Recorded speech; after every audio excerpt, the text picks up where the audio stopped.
19 ga watan Ramadan, hijiran manzon Allah annabi Muhammad sallallahu alaihi wasallam 1427, a wanda ya daidai ga watan September 2006. And za mu saurari gawamiban ka'idojin jauhara da salatul fati, a inda alaramma malam Adamu Katubu na gidan shi malam Usman mai tantabarai kusfa Zaria City zai karanto mana jauharan da salatul fati, a inda za mu saurari bayanai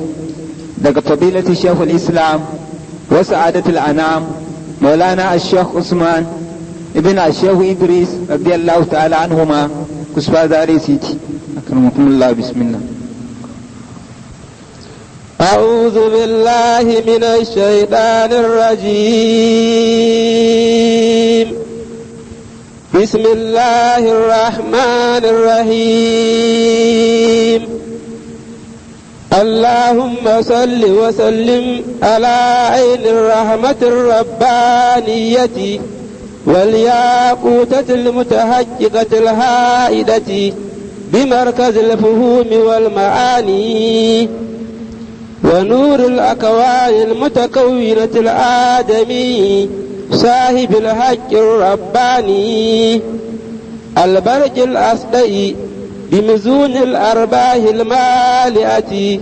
لكل متعرض من البهور والأواني ونورك اللامي الذي ملأت به كونك الحائد بأمكنة المكان. اللهم صل وسلم على عين الحق التي تتجلى منها عروش الحقائق عين المعارف الأقوم سرادك التام الأسقم.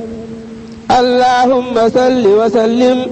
على دلالة الحق بالحق كنز الأعظم إفادتك منك إليك إحادة النور المدلسم. صلى الله عليه وعلى آله صلاة تعرفنا بها إياه. أعوذ بالله العظيم وبوجهه الكريم وسلطانه القديم من الشيطان الرجيم. بسم الله الرحمن الرحيم. اللهم صل وسلم وبارك على سيدنا ومولانا محمد الفاتح لما أغلق والخاتم لما سبق ناصر الحق بالحق والهادي إلى صراطك المستقيم وعلى آله وأصحابه وأهل بيته حق قدره ومقداره العظيم.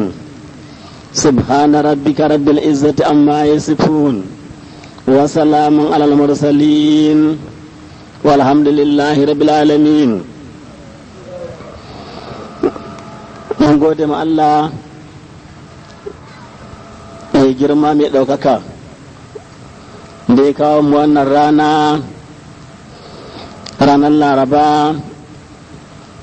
ta bawa ranar samu, kuma ga ta Laraba a cikin wata Ramadan, a inda za mu yi kaset ɗinmu na ƙarshe a wannan watan insha Allahu. bai cin mun riga mun ɗaure karatun tafsiri, amma kuma sun mu ɗan bayar da tsaraba ga 'yan uwa musulmai, musamman 'yan ɗariƙan Tijjaniya da masoya Shehu Tijjani radiyallahu anhu. Shine tsaraban fa'idoji na wannan salati mai girma da ake ce mata Jauharatul Kamal, a inda ita jauhara ba salati ne na wani mutum da ya wallafa ta ba, a salati ne wanda Allah ya ce a yi ma salatin, shi da kanshi ya salatin, wato shi ne annabi Muhammadu sallallahu alaihi wasallam. shi ne ya ce ma Shehu Tijjani radiyallahu anhu ɗauko tawada da alƙalami da biro ka rinka rubutawa, ina faɗi kana rubutawa. Annabi na biya jauhara, Shehu Tijjani na rubutawa. da haka har ta kai ƙarshe ba shi tijjani shi ya jauhara da kanshi ba kuma wani wali shi ya jauhara da kanshi ba. har an samu wani wali daga baya wanda ake ce ma shehu yusuf an-nabhani radiyallahu anhu wanda yake inkarin wani kalma a cikin jauhara, kalma da ake ce mata asqam, yake cewa to wannan salatin ta da yi amma wannan kalmar shine kurin bai dace da a gaya ma annabi ba. to ran nan sai shi wannan shehu yusuf an-nabhani din radiyallahu anhu sai ya ga annabi muhammadu sallallahu alaihi wasallam da shi amma tijjani radiyallahu anhu, sai annabi sai shehu tijjani sai fara biya jauhara. اللهم صل وسلم على عين الرحمة الربانية والياقوتة المتحجة الحائدة مركز الفهم والمعاني ونور الأكوان من كنا نبي صاحب لك رباني أبقى أدري من رباني ما نتكلم ترى من راني ونور الله من الذين نتكلم كلا دبان كرغاني. اللهم صل وسلم على عين الحق التي تجلى منها أورش الأكاجي عين المعارف الأقوام سرادك التامي. sai annabi sallam da kanshi sai ya karke ce askam. Shehu Tijjani da wajen shi sai ya shiru, annabi da kanshi ce askam. to sai Shehu Tijjani sai ya waigo Shehu Yusuf an-Nabhani ya ce ga nan wanda ka ji wanda fara da baki shi ko ba magana za ka gyara ba, nashi za ka gyara. to daga lokacin shi kenan Yusuf an-Nabhani sai ya sauka akan inkarin da ke dama can waliyi ne, shi mana inkari na hasara ne ba, ina yi ne na ƙara darajar annabi. da kuma ga zahiri shi kenan sai sallama, da ina kadiriya ne ma sai dawo tijjaniya. da wannan jawhara a taƙaice muna son maɗanyi bayanin fa'idodi a gurguje insha Allah daidai abin da lokaci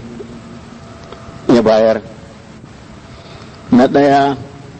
a cikin fa'idodin jauhara, idan mutum yana so Allah ya sanya shi daga cikin manyan waliyai a halin da'irat,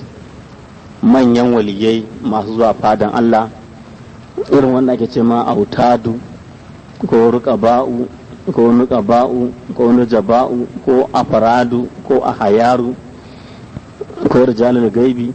ko yana so ya zama daga cikin rijal wadati, ko yana so ya zama daga cikin rijalul fatihi, ko yana so ya zama daga cikin rijalul haibat wal jalal, ko yana so ya zama daga cikin rijalul ginabillahi, ko yana so ya zama daga cikin sakidar rafarafi, da dai sauran wa'annan waliyan ko ubad ko qurra ko zuhad ko ahbab ko al-ahilla ko as-samara ko al-warsa ko badala ko kubara ko uzama waɗannan, inda yana so ya zama daga cikin wa'annan, to sai ya rinka karanta jauhara kullun kafa 1000, kullun kafa 1000 har zuwa kwana 41. insha Allah Allah zai kai shi wannan martaban, kuma zai rika tasrifi akan kowace ce ya roki Allah kan Allah ya bashi. fa'ida na biyu kuma a cikin asaran jauhara, shi kuma wanda ke so Allah ya sanya shi daga cikin agadabu ko daga cikin agawasu, wato martaba ke na mafi girma akan wancan martabobin, to shi ma kullum sai ya rika biya jauhara kafa 1000 da safe, 1000 da yamma, haka har ya samu kwana 71. inda ya daure ya haɗa wannan adadin insha Allah Allah zai sanya shi daga cikin agadabu ko cikin agawasu.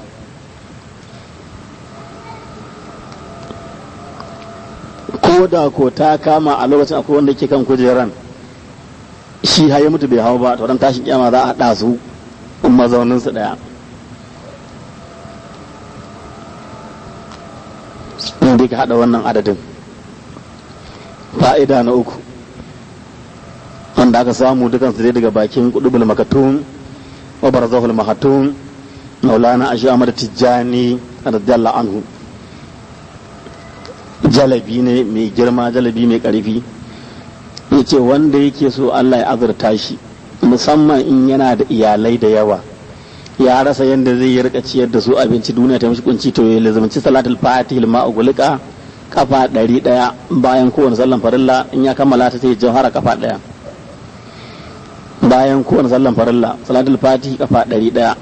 jawhara 1 da subahi. haka nan da azhar salatul fatih 100 jawhara 1, da al'asar salatul fatih 100 jawhara 1, da magariba salatul fatih 100 jawhara 1. da isha'i da fati 100 jawhara ɗaya in mutum na haka Allah zai mishi buɗi na ban mamaki. Wannan guda biyun ka da ƙarfi da ƙarfe kenan, domin ko da jauharan ka tsaya ma kurin ita kaɗai kafa ɗaya bayan sallan farilla ta ishe ka, domin shehu tijjani da dal'anhu ita ne sirrin da ya ɗauka ya ba ɗan shi shehu muhammad al-habib ya ba ɗan shi ma shehu muhammad al-bashir shi ma shi ba ɗan shi shehu tijjani da dal'anhu, wanda hoton shi dinnan ya bazu yanzu ake ganin hoton shi ake ɗauka asalin shehu tijjani na farko ne. Kuma shehu muhammad al-bashir ya yi izini ga shehu muhammad al-kansusi radiyallahu anhu akan wannan jawharan kafa ɗaya bayan kowane sallan farilla ga wanda ke san Allah ya wadata shi da arzikin duniya da na lahira. Da balle kuma ka hada biyun salatul fati 100 jauhara daya. Fa'ida na uku a cikin fa'idodin wannan salati mai suna jauhara, wanda ya ga wani abu ya taso Allah kiyaye, wanda ba a san ya taso yake so Allah ya tunkuɗe wannan musifan ko ke so Allah ya tunkuɗe wannan maganan ko ke so Allah ya tunkuɗe wannan alloban ciwon ko wannan alloban wani fitinan da ya taso dai, to sai ya samu shimfiɗa farin kyalle kamar da ake shimfiɗa na wazifa, sai ka zauna kyallen na gabanka ka karanta jauhara kafa 65 ka roki Allah ya tunkuɗe wannan musiban da ta taso ko take neman ta taso. In ka gama sai ka shafa, wato ka buga hannun a ƙasa, ba ka shafa addu'an a huska ba. Insha Allah kowane irin musifa ne Allah zai tunkuɗe ta, kowane bala'i ne Allah zai tunkuɗe ta, ba za ta zo ba. Ko da alloba ne shigo da ake wani ciwo Allah kiyaye, ko amai da gudawa dinnan ko duk wani lalura da wanda dai ba a san shi, in dai kai wannan Allah zai dauke wannan ciwon a garin. Allah kiyaye, kuma wani naka ne aka ce za a kore shi a wajen aiki, shi ma ka mishi wannan jawharan kafa 65 insha Allah magana ta mutu kenan. Fa'ida na biyar shi ma an sami shi daga bakin Shehu Tijjani radiyallahu anhu kaman sauran. Shehu Tijjani radiyallahu anhu yake cewa wanda yake so ya roki Allah a garin da yake, amma kuma martaban addu'an kaman yana raulan Annabi Muhammadu sallallahu a garin Madina, kaman ga haga Annabi ne. Yace to mutum ya alwala ya shi da kyallan wazifa sai karanta jauhara kafa 7, in ga biya ta kafa 7 sai ka roki Allah ka ce Allah na roke ka dan girman wanda yake zaune a wannan wajen a yanzu, Allah ka ban kaza ka ban kaza ka ban kaza, ko Allah ka ba wani kaza ka ba wani kaza ka ba wani kaza, ko Allah ka kiyaye ni kaza ka kiyaye ni kaza ka kiyaye ni kaza. In dai ka karanta jauhara kafa 7 da alwala da turare da wannan kyallan a gabanka, to daidai da kaman ga ka a raulan Madina ne, masallacin Annabi, ka nuna raulan Annabi ka ce Allah ka yi min abu kaza dan girman wanda yake kwance a wannan wajen. Wannan lakani ne mai zurfi, sirri ne mai karfi wannan shi ma, zaka ji kaman ba yawa amma sai zafi. Fa'ida na 6 shine wanda yake so Allah, in ji Shehu Tijjani radiyallahu anhu qudubul makatum aw barzahul makatum, yace wanda yake so Allah ya azurta shi da dukiya mai yawa kuma arziki na ban mamaki, to sai ka samu farin tabarma irin karaunu din nan, kuma ka samu farin kyalle ka shimfiɗa a kai, sai ka zauna ka fesa turare ka karanta jauhara kafa 1000 daidai, kafa 1000 daidai, kullum kai haka har kwana 40. In ka kammala kwana 40 din, ka samu waina guda 1000 kai sadaka da shi ka ba almajirai. To billahi allazi la ilaha illa huwa, duk wanda ya wannan sirrin sai ya samu arziki, duk wanda ya wannan sirrin sai ya samu fatai. A faran karaunu ka sa farin kyalle ka sa ka fesa turare ka karanta jawar kafa 1000 kullum sau ɗaya. In ma ba ka da saurin baki da za ka biya jawhara kafa 1000 kai kadai, za ka ga tara wanda za ku iya karantawa kullum dai ku haɗa kafa 1000, ya zama to suna taya ka aikin ne ka karɓa ba su ɗan sadakan da za ka ba su, in ka gama kai sadaka da waina. In aka ce an samu sirri daga Shehu Tijjani radiyallahu anhu, to ƙurewa kenan. Daga cikin jalabul akbar na cikin asrarin jawharatul kamal. Fa'idanta na 7 a cikin fa'idodin da muke so mu sa daidai gwagwadon da lokaci ya tsaya insha Allah. Wanda yake neman sarauta na gidan masarauta, ko yake neman fito takara tun daga kan kansila, ciyaman, zuwa dan majalisa, zuwa kan gwamna, zuwa kan shugaban kasa ma, idan ya zo in kai malami ne maka bayani, kuma shi ne samu sirrin yayi da kanshi in zai iya, a rubuta mishi jauhara kafa 100. In an rubuta a wanke, a samu nonon saniya a zuba a ciki a bashi ya sha, insha Allah duk inda yi zaka jama'a suna son shi, na sama da na ƙasa, ma'ana manya da ƙanana, talakawan gari da ma'aikatan gwamnati.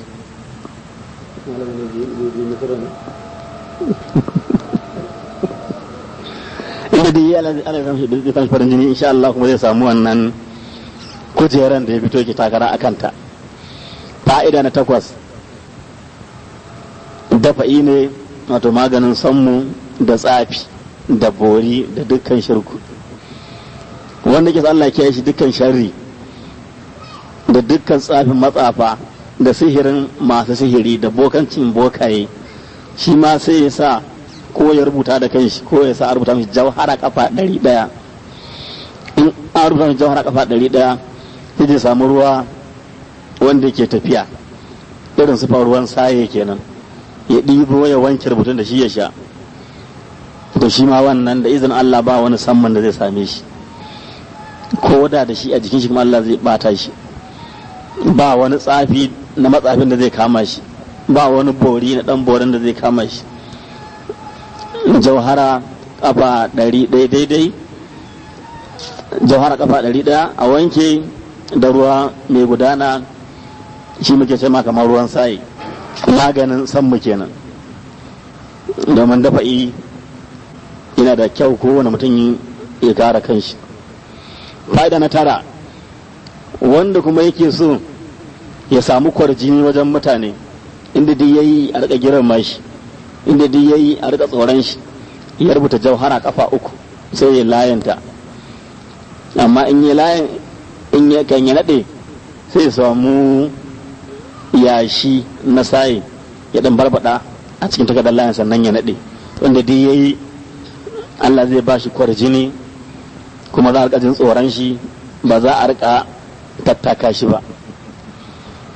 In yi shiga cikin sawa'in shi da manyan da suka fi shi ma, sai dai a rika daukan maganan shi, da abin da ya faɗa shi ne za a zartar da shi. Fa'ida na 10 kuma, wanda yake so shi ma Allah ya wadata shi, yana so ya samu kuɗi madaidaici, ba irin manyan kuɗi irin da muka fito na baya ba, ina so samu ɗan rufin asiri ne na abinci da na tufafi. To shi kenan, in bai san kuɗi da yawa, sai ya rubuta jauhara kafa 4, sai ya samu tsamiya wannan ya sa ya zuba a ciki sai ya sha. In yi haka kwana 4, insha Allahu Allah zai dawo da rufin asirin shi, ya riga samun kuɗi akai-akai. Fa'ida na 11, wanda yake so Allah ya kiyaye shi daga sharrin wuka da kibiya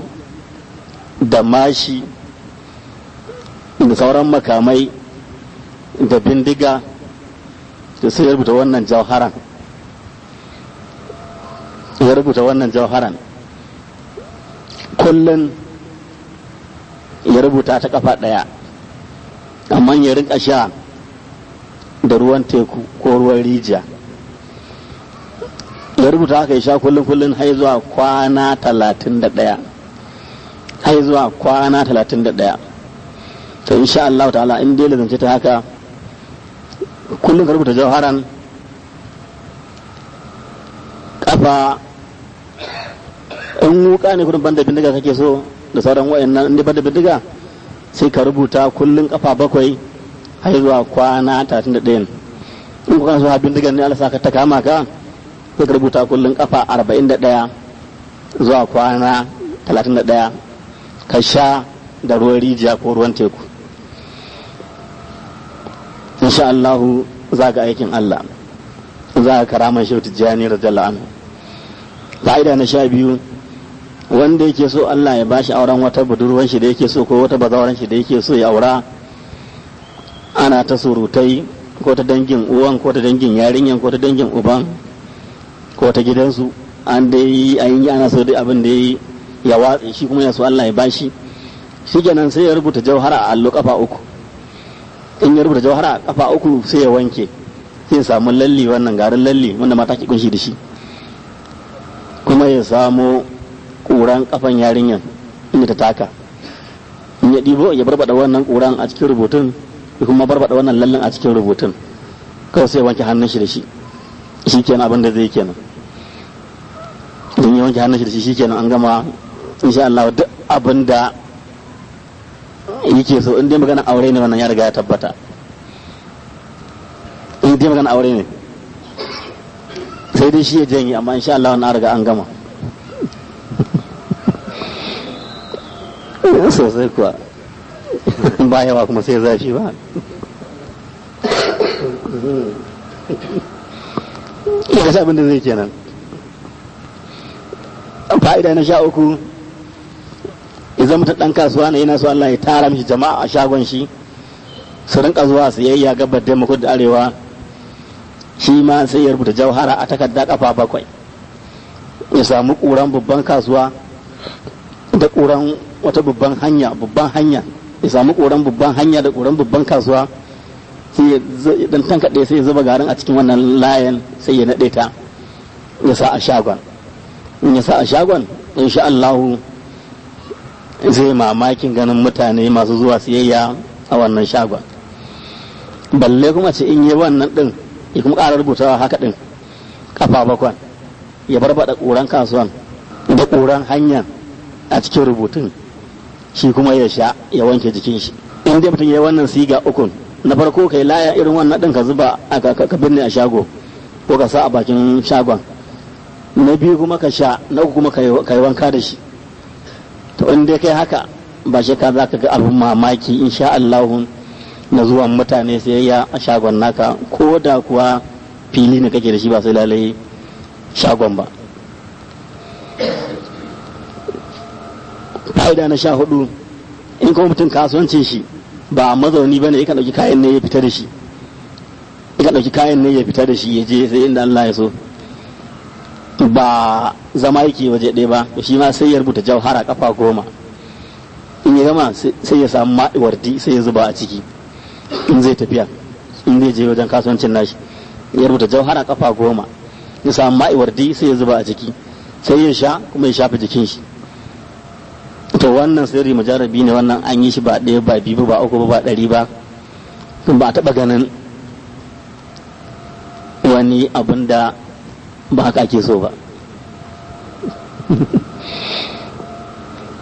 Dan kasuwan da ba zama yake ba mazauni ne ba, inda haka ba shakka zai abin mamaki, zai farin ciki. Fa'ida na 15, wanda kuma yake so again ya zama mawadaci ba tare da ya wahala ba, kuma gashi bai da wani aikin yi sosai, to sai lizimci rubuta jauhara kafa 7 yana sha. Inda yana sha Allah zai buɗa mishi hanyoyin arziki na ban mamaki, sai ya zamo ya yi wadatan da shi kai shi bisan da aka yi ya samu wannan hanyar ba. Shan jauhara kafa 7 kullum. Fa'ida na 16, ɓarayin masu aure wanda ke neman kuwatar zakari, ko kuma mutum shi marili na yana son ya samu ƙarfin jiki, ya samu lafiya ingantacce sosai, su biyun nan duka kowanne sai ya rubuta jauhara kafa 21, kul huwallahu kafa 21. In ya wanke ba zai sha ba a ranar, sai bari sai gobe, da wannan rubutun zai karya, zai sha rubutun kan ya ci komai kuma kan ya sha komai kuma kamun ya magana da kowa. In ka farka ka je ko za ka kai alwala ne ke sallah, dole magana sai ko ka ɗaga shi hannu kai da kai magana da shi. Kawai in kai sallah kana sallama kai addu'a shikenan sai ka sha ruwan rubutun. Da insha Allah za ka ban mamaki na game da kuwatar zakari da kuma karfin jiki na lafiyan jiki naka na kai dan adam.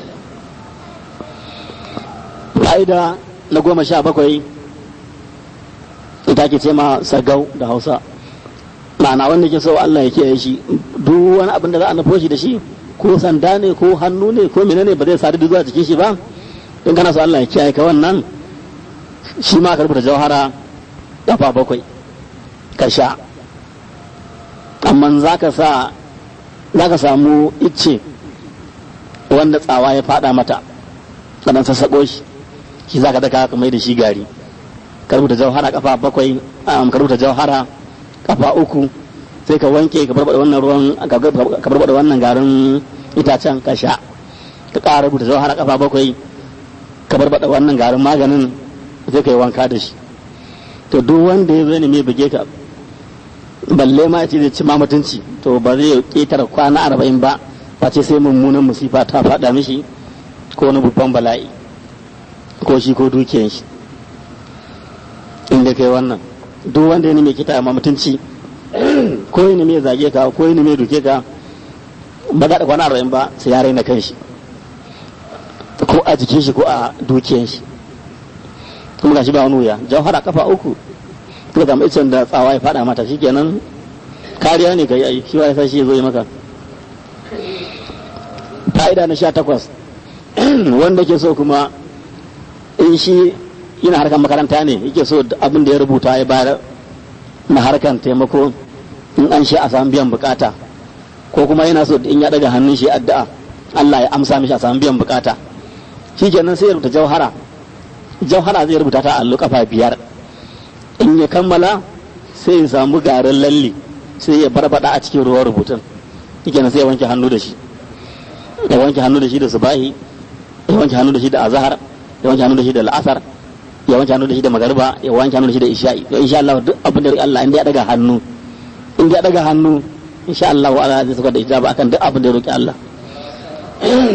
in ga ya roki Allah bai samu ijaba ba to bai daga hannu bane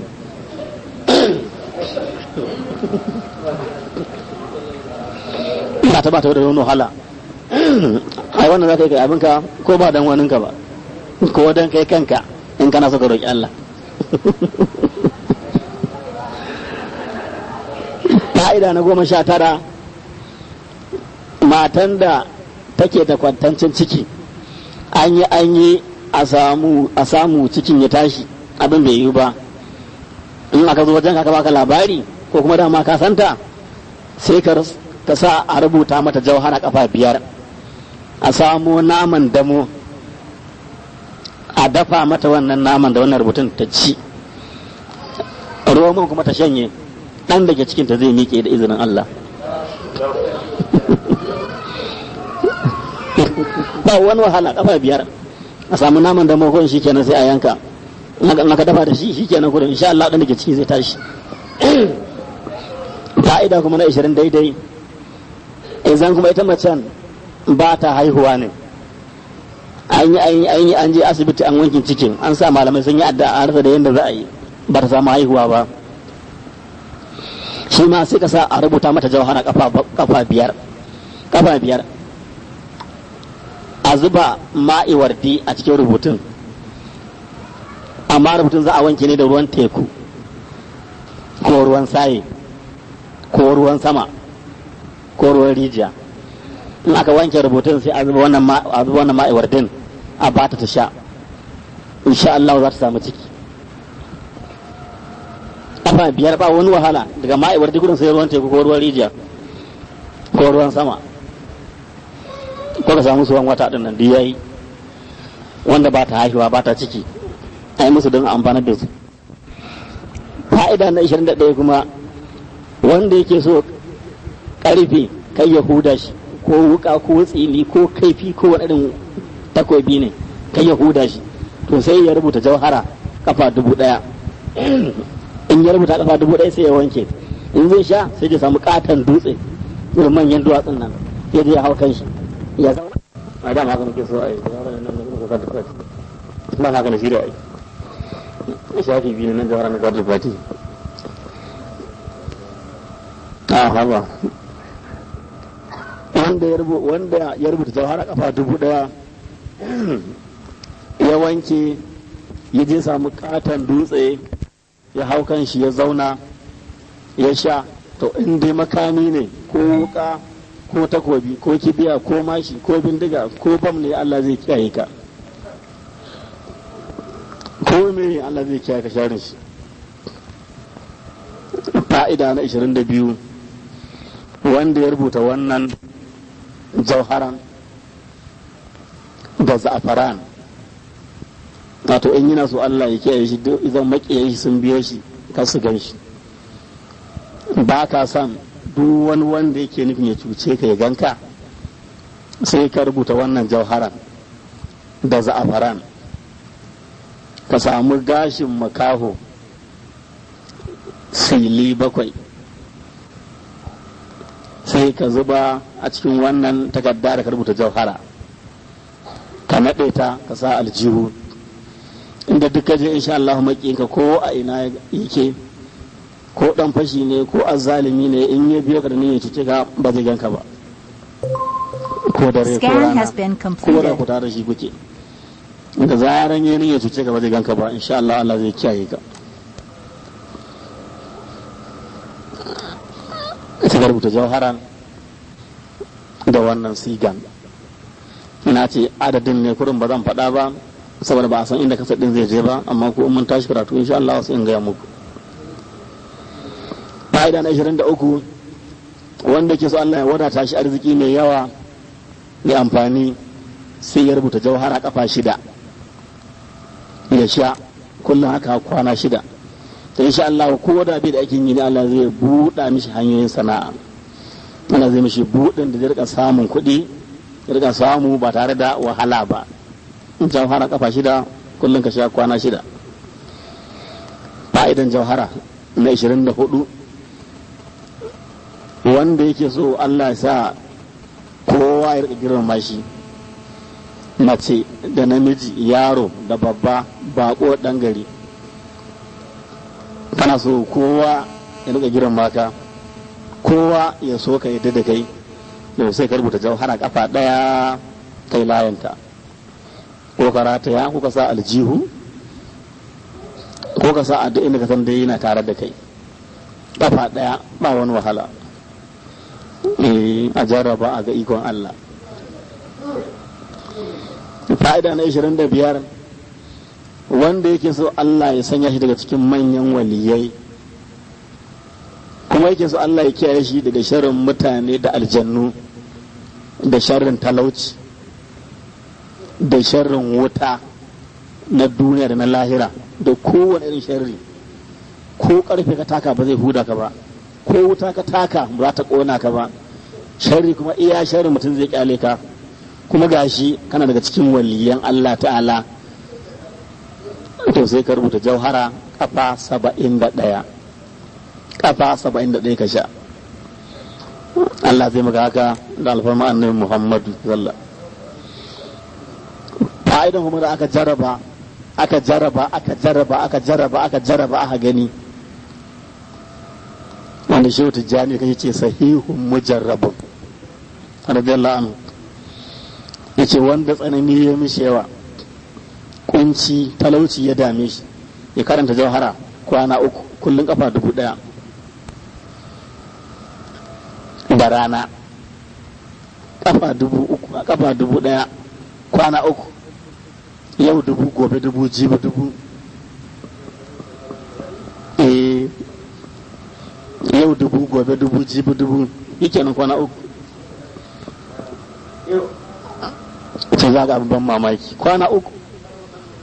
musamman ka ɗauka Laraba, Alhamis, Juma'a ka jaraba, ko ma zai shi ne dai. In ba mutum ya ki tsayawa ya roƙi Allah ɗin saboda yana ganin da wahala shi a wajen shi, a daɗe a duniyan aiki. Fa'ida na 27 wanda wani mutumi naka ala kiyaye din yana da kuɗin shi, ko yana da wani mukami a gwamnati, ko yana da wani mukami a sarauta, sai ya nemi maka izgilanci, kai ɗin banzan ka kome ya kai ka je ka yi mana, kome za ka yi ka je ka yi mana, wajen na takaman shi wani abu ne. To in kana so Allah ya tumbuke shi a wannan sarautan, ko ya tumbuke shi a wannan kujeran, ko kudin nashi ta lalace ko abin da ke takama da shi ya tarwatse ko menene ba wani wahalar da za ka yi, sai ka zo kurin ka samu tsakuwoyi guda 100, tsakuwa wannan guda 100, in ka samu tsakuwoyi guda 100 kowane daya sai ka da jauhara kafa daya, duk tsakuwa daya jauhara daya, duk tsakuwa daya jauhara daya, ka zama sai ka samu wuta inda ake girki to sai ka watsa su a ciki da shi kenan zai yi na kan shi. Wannan fa'ida ne a gare ka wanda zai taimaka maka, ka san ko sai iska sai raina malamai, ko me za a yi mana, ko me za a yi yi mana wani ma zai taimaka mana malaman ma duk ƙarya ne, yanzu ba a samun ijaba ba a menene to Allah kiyaye. Fa'ida na 28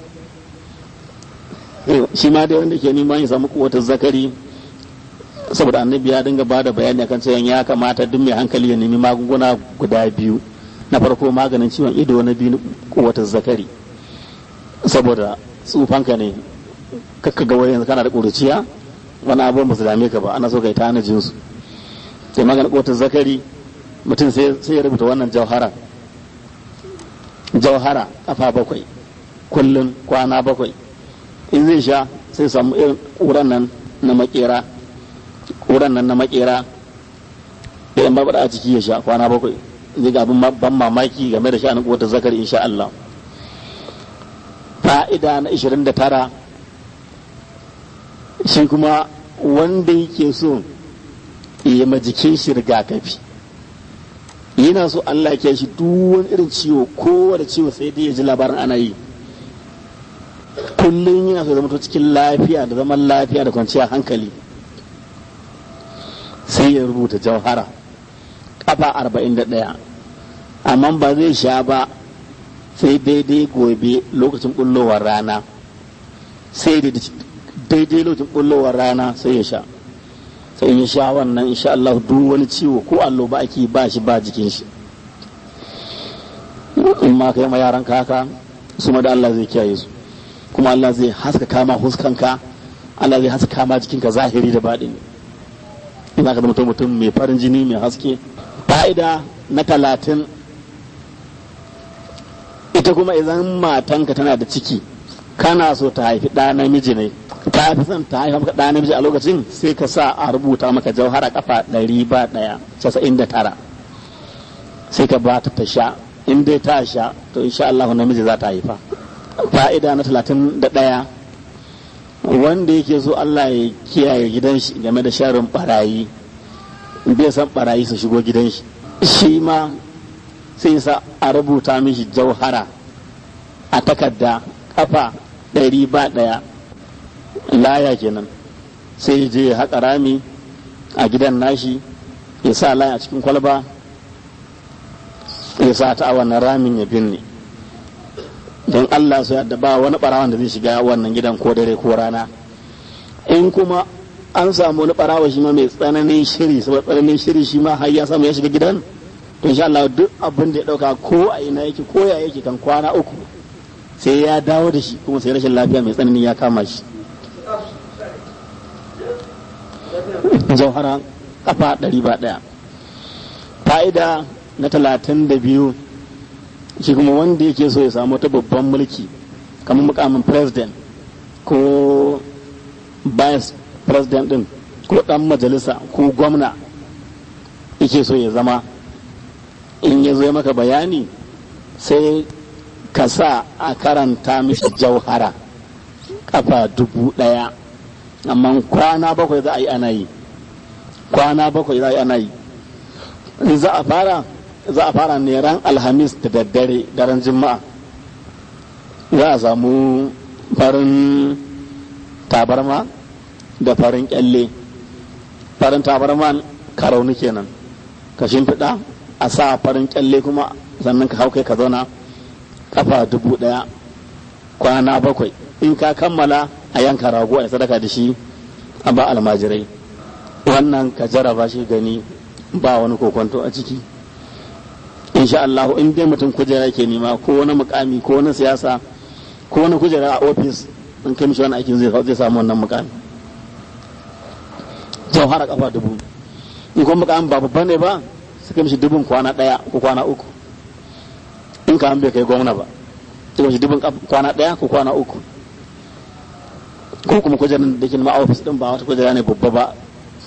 kwana 1 ko kwana 3, amma ko babba ne sosai kwana 7. fa'ida na 33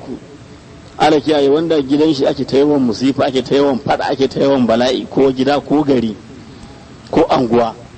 kadan ce rikici ya barke a gari kaza,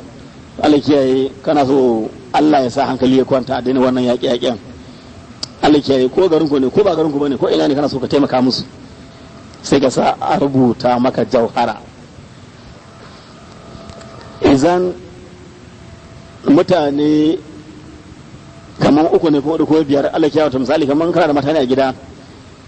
in kana da mata ne a gida suke yawan tashi hankalin duka sai ka rubuta sunayensu. In ma jama'a ne a anguwa suke yawan rikicin ba sa ga maciji ka rubuta sunayensu. In ma jama'a ne a gari an san wanda suke hada bala'in sai a rubuta sunayensu. In ka rubuta jauharan ko ka sa a rubuta maka jauharan kafa 100 daidai sai a rubuta maka a ƙarshen kowane jauhara a sa sunayen masu jawo bala'i ko sunayen masu fada. In ka gama sai ka wanke rubutun jauhara da kafa 100 a ƙarshen kowane kafa 1 a sa sunayensu in mutanen ƙwaranni ne. In ma jama'an gari ne gaba ɗaya sai ka sa kurin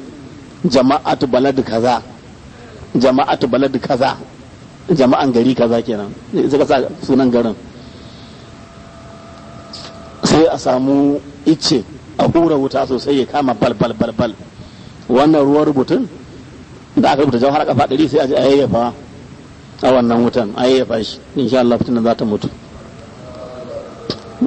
sosai ko insha Allah. Fa'ida na 34 wanda ke so Allah ya kiyaye gidan shi barayi ka su samu daman shiga, wuta iya gobara Allah kiyaye, in duk anguwan zai kone zama to gidan shi Allah ya kiyaye shi. Kuma yana so kuma iska in iska zai kwashe dukkan kayayyakin anguwan shi Allah ya kiyaye mishi kayan gidan shi. Da kuma teku ko da teku ta ambaliya an za ta kwashe duk garin ne ma shi Allah ya kiyaye gidan shi da abin da ke ciki, to sai ya shiga gidan ya samu tsakuwai guda 400, a kowane tsakuwa daya ya karanta jauhara guda daya, kowane tsakuwa daya jauhara daya, kaga tsakuwa 400 jauhara 400 kenan. To sai ɗibi tsakuwa guda 100 ya sa ta gabas a gidan shi ya haƙa rami binne su, tsakuwa 100 ya binne su ta yamma, tsakuwa 100 ta kudu, tsakuwa 100 ta arewa. In ya kammala insha Allah duk wani sharrin barawo, duk wani sharrin wuta ko gobara, duk wani aman da teku ta yi, duk wani sharrin iska Allah zai kiyaye gidan shi, ba abinda wani abu zai mai gidan shi wannan. Fa'ida na 35 wanda kuma yake da maiki a cikin manyan kafirai ko munafukai, kake so ma Allah ya kore shi ma ya baggarin, yake da zai ka kokari gwan sai ka samu kuran kafan shi. In ka samu kuran kafan shi sai ka zo ka karanta jauhara kafa 70 sai ka tofa a kuran kafan nashi. In ka tofa sai ka ɗibi kuran sai ka bari sai iska ta taso irin mai karfin nan bibibibibibib, kawai sai ka watsa kuran iska ta gaba da shi kenan insha Allah shi ma zai fita zai baggarin. Dama ga shi kafiri ne hegi ya sanu isa lafiya ko munafiki ne, ko wannan fashi ya buwaye ku ana so a kore shi ko sai a kada shi kurin ya baggarin kenan sai a huta. Fa'ida na 36 shi kuma na neman gafaran zunubai ne. In kana so Allah ya gafarta maka zunubanka a duniya da lahira, kuma ko a lahira ma wuta ka ta kona ka, sai ka rubuta jauhara ko ka sa a rubuta maka kafa 100. In dai ka sha gaba ɗayan zunubanka duk laifin da kai Allah gafarta maka, sannan kuma a lahira ba ka ba wutan jahannama, ba ka ba sakara, ba ka ba lazza, ba ka ba wahala a duniya da lahira, alfarman salatin da ke ce ma jauharatul kamal. fa'ida na 37 idan mutum ya kasance yana shan giya ko yana caca ko yana zina ko yana shan taba ko shan wiwi ko dai ya lalace ana so Allah ya shirya shi an mishi faɗan yaƙi bari an yi dukan yaƙi bari sai a rubuta mishi jawharatul kamal ƙafa 100 in aka ba shi ya sha insha Allah duk wasan da yake duk watan da yake duk aikin da yake insha Allah zai bari Allah zai shirya shi ƙafa 100 ƙafa 100 wanda ke so Allah ya shirya yin shi ko wasu mutanen shi. Fa'ida na ƙarshe a yanzu saboda na ga an ɗan fara gajiya sai mu sa ƙafa 1 na jawharan sai mu koma kan salatul fati lima agulika. Wannan fa'ida shine fa'ida na 38 ga wanda yake son ya yawaita ganin annabi Muhammadu sallallahu alaihi wa sallam a baccin shi da bayyanan shi a duniyan shi da lahiran shi, to sai ya lizimci karanta jauhara kafa 1000 ya ta yin haka kullum har kwana 41. Ya sanya saba da yawan ganin annabi a bacci da bayyane, sai ya lizimci karanta jauhara kafa 1000 kullum haka kwana 41. Insha Allahu zai yawaita ganin annabi Muhammadu sallallahu alaihi wasallam a baccin shi da bayyanan shi, kuma insha Allah ta'ala zai yawaita samun alhairai na duniya na lahira da farin ciki wanda ba su da iyaka a duniya da lahira. Sai mu takaita daga nan mu je kan salatul fatih lima agulika, shi ma mu samu dan abin da ya samu.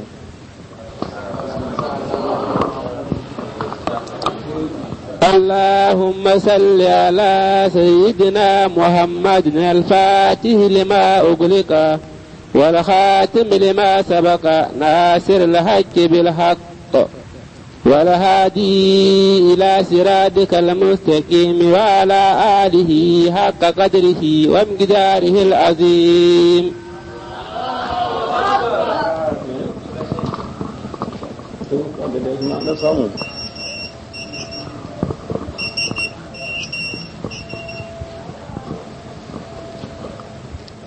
kuma salatul fatih ma ugulika tana da martaba, tana da falala a wajen lada. Shehu Mushana Amar Tijjani radiyallahu anhu, wani sahabin shi ya tambaye shi wanda aka ce ma Shehu Muhammadul Muhibbu bin al-Qadur az-Zarhuni radiyallahu anhu. Wannan sahabi ne na Shehu Tijjani, ya tambaye Shehu Tijjani radiyallahu anhu, ya ce yana so ya bashi wata wurdi a cikin wurdai domin ya ƙara samun darajoji a wajen Allah. Shehu Amar Tijjani radiyallahu anhu ya rubuta wasiƙa, ya ce ya kai Muhammadu bin al-Muhib, ya kai Muhammadu al-Muhibbu bin al-Qadur az-Zarhuni, ka sani wannan salatin da na baka, salatul fatil ma ugulika, da za ka samu sunayen Allah guda 100,000, ka samu salatai na annabi Muhammadu sallallahu alaihi wasallam kala 100,000, ka samu addu'o'i addu'a nau'i 100,000, kullum ka karanta kowane salatin nan so 100,000, karanta kowane addu'a nan so 100,000, kuma karanta kowane